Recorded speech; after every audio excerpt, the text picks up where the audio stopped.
Baik, lintas langsung negeri-negeri teruskan dengan perkembangan dari bumi Kenyalang. Damia Cassandra Manja di Kuching, Sarawak ada butirannya. Silakan, Damia. Baik, terima kasih Syairul. Assalamualaikum dan salam sejahtera. Polis daerah Sudan berjaya merampas dadah jenis syabu bernilai RM201,000 dan menahan seorang lelaki tempatan dalam satu operasi di Terbeduk Khamis lalu. Pesuruhjaya Polis Sarawak, Dato' Aidi Ismail berkata, bertindak atas maklumat, suspek seorang lelaki berumur 51 tahun ditahan di pintu masuk pejabat daerah Terbeduk pukul 3 petang.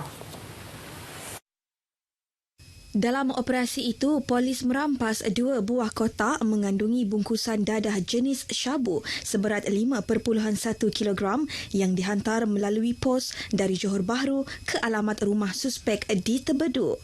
Polis turut menyita wang RM14,000, sebuah kereta dan sebuah motosikal di kediaman suspek yang juga merupakan seorang petani. Ujian air kencing terhadap suspek didapati negatif dan beliau kemudiannya dibawa balik ke Pejabat Bahagian Siasatan Jenayah Narkotik IPD Serian, seterusnya ditahan reman selama 7 hari bermula Jumaat lalu. Kes disiasat di bawah Seksyen 39B Akta Dadah Berbahaya 1952. Sambutan Hari Malaysia kali ini amat dinantikan, khususnya penduduk di Sibu, meskipun sambutannya bakal diraikan dalam norma baharu. Tinjauan kru RTM Sibu mendapati rata-rata masyarakat teruja dengan pemilihan Sibu sebagai tuan rumah untuk sambutan tahun ini, yang dilihat bakal memberi pengalaman baru dengan sambutan penuh kesederhanaan. Disebabkan oleh pandemik COVID-19, maka secara umumnya kita kata sambutan kita kurang meriah. Jadi walaupun kita rasa tidak semeriah dulu, tapi dalam sanubari setiap rakyat Malaysia, sambutan itu tetap meriah dan tetap bermakna seperti tahun-tahun yang lepas. Ada sedikit berbeza bagi tahun itu. Seperti yang kita tahu, sekarang ada waktu pandemik COVID-19. Keselamatan ada satu yang penting bagi rakyat Malaysia untuk membasmi itu. Pasnya dalam pada masa yang sama kita perlu bersatu padu lah dalam menjayakan Hari Malaysia itu dan pergi ke peringkat seterusnya.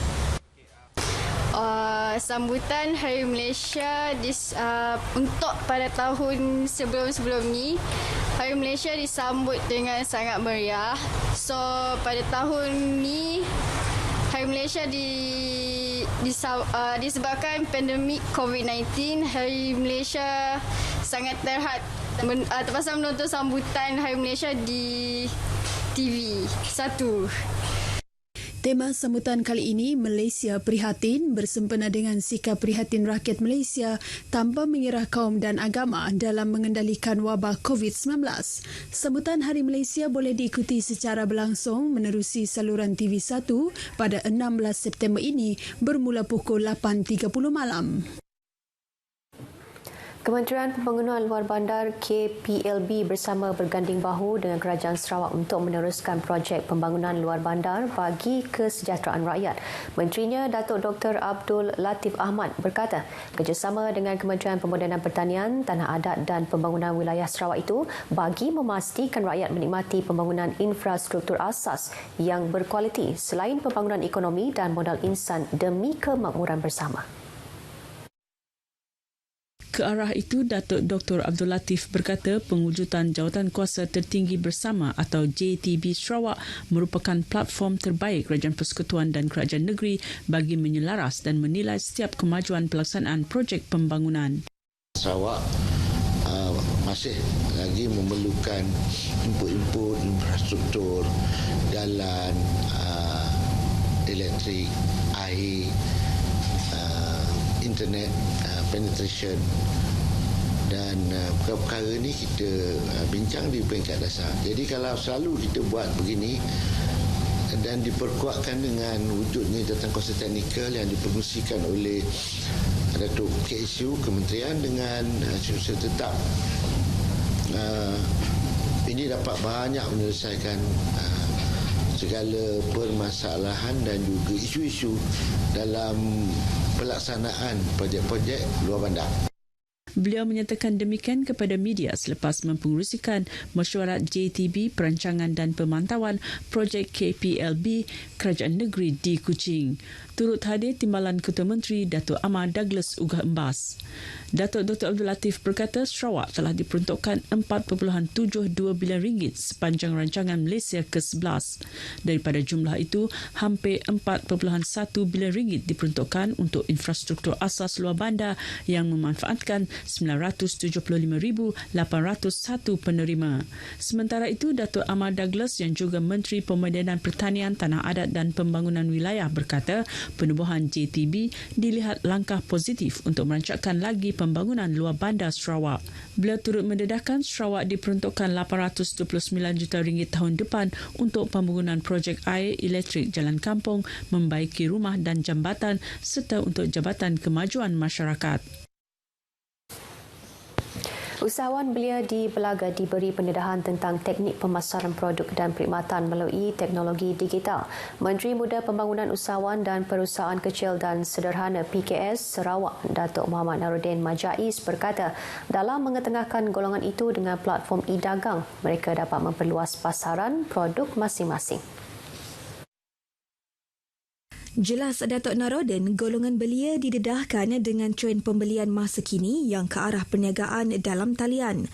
Katanya dengan pelbagai bantuan yang disediakan seperti geran program graduan ke arah keusahawanan, skim pinjaman industri kecil dan sederhana dan pinjaman skim kredit mikro Sarawak, ia dapat mempertingkat perniagaan mereka. Beliau berkata demikian pada program keusahawanan, pemasaran produk dan perkhidmatan melalui teknologi digital di Dewan Masyarakat Belaga. Program anjuran Kementerian Perdagangan Antarabangsa dan Industri, Terminal Perindustrian dan Pembangunan Usahawan Sarawak ini telah disertai 150 orang peserta. Projek pembinaan bengkel tenun songket bertempat di penjara Puncak Borneo dijangka akan bermula penghujung tahun ini. Timbalan Setiausaha Negeri Sarawak, Transformasi Prestasi dan Penyampaian Perkhidmatan, Datuk Dr. Sabariah Putih berkata, projek itu adalah kerjasama antara Kerajaan Negeri dengan Jabatan Penjara Malaysia bagi projek warisan auksi penjara Puncak Borneo. Bengkel tenun songket itu akan dibina oleh Jabatan Kejeraya JKR di kawasan seluas 1 hektar bagi menggantikan bengkel lama. Jelas Datuk Dr. Sabariah, dengan kapasiti 100 rumah tenun itu nanti, ia dapat menghasilkan keluaran songket dalam kuantiti yang besar. Ia juga diharap dapat memberi peluang kepada penghuni penjara untuk mengaplikasikan kemahiran di samping dapat menjana pendapatan sendiri selepas menjalani hukuman.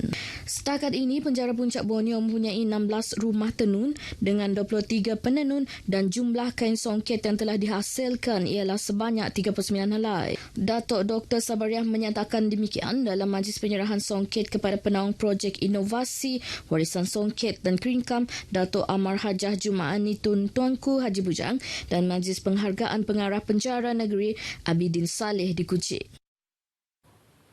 Baik saudara, sekian berita dari Sarawak dan kita kembali bersama Syairul di Angkasa Puri. Silakan. Baik, terima kasih Damia dari Kuching, Sarawak.